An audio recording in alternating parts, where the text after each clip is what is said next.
namna moja au nyingine tulisema tuko tayari, ndio tuko tayari kulisha kondoo wa Kristo. Kuwalisha kondoo, Yohana sura 21 mstari wa 16, sio kwa mkate na ekaristi tu, bali chakula cha kimwili pia. Tufanye hivyo kwa kuwalisha wenye njaa na kuwasaidia maskini na wasio na makazi, kuwahudumia wagonjwa na wazee kwa heshima. Tuwaimarishe wanyonge kwa utetezi na kuwatia moyo waliokata tamaa.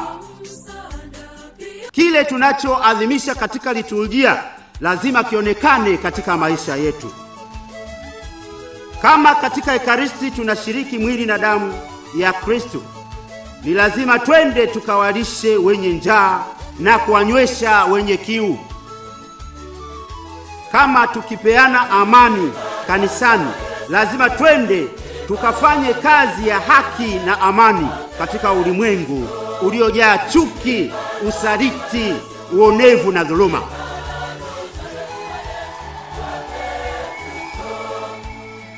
Huku tukisikia maneno ya upendo, faraja na amani, twende tukaonyeshe hayo kwa matendo